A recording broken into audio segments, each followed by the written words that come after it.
So getting in. Yesterday, I liked yesterday because we had like a whole bunch of topics about leadership. And I think, look, if you're starting your company, if you just want to get somewhere, you're a student, you want to build that startup, the study of leadership is the thing that will help you progress and grow your startup. Yes, accounting, very good. Yes, business, very good to know these things. Of course, you've got to know that. But the reason that I think leadership is so important, because one of the speakers yesterday, you know what, I'm going to forget who it was right now, and I apologize to them. They said that if you don't know something, you got to outsource it. And this seemed like a pretty clear example. Accounting, all right? You know, most of us are not expert accountants. It's something you don't want to mess with. Hire an accountant. I feel that's a pretty straight up and down business proposition. Always hire a good accountant. Keep your things in check. Find someone who's good even if you don't have a lot of money. But the speaker was making the point that, well, look, if you don't do something well, you've got to hire it. If you don't like doing it, I think it was Jay at the beginning was saying, if you're not good at something, if you're not good at writing a report, if you're not good at making a plan, but you've got all the ideas, hire people who complement your abilities. That's a very good piece of advice. And I think it's smart. But I started to think about it a little bit last night. And I got thinking with the guys from Combat Ready as well, who do leadership training. And I got to think, see, leadership is the only thing you can't outsource. That's why you need to know it yourself. How to lead a group of people, how to set that direction for them, how to communicate your vision, how to deal with people. That's what leadership is. And essentially, you can't outsource that. Now, you might say, Louis, that's fine for you. You're a psychopathic Australian who jumps up and down and, can yell. And, I get paid to just yell at people all day long. Oh, well, that's leadership. That's not, leadership. Leadership is the ability to identify your weaknesses and, not hire somebody in, but have members on your team who can make up for that, who are better at things than you. So, okay, the obvious example is I'm a shy person. I'm not jumping up and down. I'm not loud. I'm not real good, but I'm still the CEO. Oh, I mustn't be a good leader. And that's not necessarily true. You can still be a good leader by being an introvert. Sometimes introverts are the best leaders. They stop. They're better at stopping, thinking, taking a step back for a moment, looking up, looking around, taking in the circumstance. While everyone else is in the weeds, getting all upset about something or getting into it, leaders know how to take a step back, know how to look, know how to breathe, and impart that sense of calm, I guess, to their subordinates, to what people that's going on. Now, sometimes, yes, do leaders need to make grand speeches? Absolutely.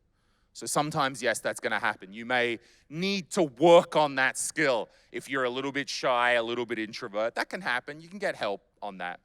But even day-to-day things, like let's say you need to lead a group of people to do something. You can be the leader, but you can still say to some other guy, let's say me, yell at all those people and get them to move over there. Sure, you can hire somebody in to yell at a bunch of people and communicate loudly. My point being, you don't have to be extrovert. What you've got to do is have those key features of leadership, develop those, and then everything else will come from that. And the reason that I preach this so passionately is because I have a master's degree in computer science from back in the day. I learned some Java, we did some programming. That didn't last very long in that job. My first boss quickly worked out I was better at talking than I was at coding. Yes, it's true, even though I have a master's degree in this sort of stuff. But I understand the topics. I can do that. But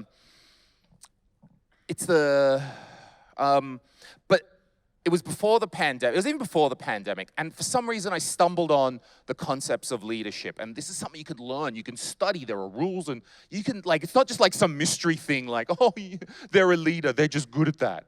No. You can study it. There are rules. There are fundamentals. There are principles. You can get behind that. And I would say if you're I've never studied leadership. I've never been to business school. I've never formally studied anything outside of computer science. All right, I've never done anything like that. But I learned these leadership principles. And as it so happened, I was in a leadership position. I had a group of people that I could lead.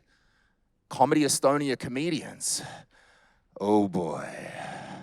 I don't know if you've ever it's one thing to have a paid employee, oh, do your job, you're a paid employee. I got these crazy ass comedians, they're all individualistic. Do you think an individual who likes to stand on a stage with a microphone and be stared at by a group of people? Yeah, they might be a little bit individualistic. Maybe. But I had to get them to work as a team. I had to get them to at least combine their efforts, at least not work against one another, right? And they're all like Comedy Estonia comedians, our relationship, they're not my employees. I'm their talent manager, let's say. That's not an employee-boss relationship. It's not even like volunteer-boss. It's something else, right? Mentor, maybe, sort of thing. But I came to understand that the way that you manage and lead an employee is no different to the way you manage and lead a volunteer. Some people might think oh, you're my employee, you're gonna do it. I'm paying you the money, you're gonna do it. There's some idea that you do what the boss says and that's what we do. It's not, it's like even paid employees, yes, they come to work because they get a wage. Sure. There's a little bit more of that there, I'm not denying this. But the basic way you deal with someone with respect, you listen to them, you be humble, you give them responsibility. All these things are all universal. And if I can find any greater acknowledgement that these principles of leadership work is that I learned about leadership and then I turned around and I applied them to the Comedy Estonia comedians and they fucking worked. They worked and I couldn't believe it. These people were responding to that. These insane people. Stand-up comedians, I'm asking them to be insane. That's their job. That's the way we earn money, is by these people being nuts. So I've got to let them be a little nuts, right? But I can't let them be too nuts, obviously. So if they can work on comedians, they can work on your team and your company and your startup. These fundamentals are universal. All right, ladies and gentlemen, I've done my preaching for the day. This is what I love talking about. We need to say a few things.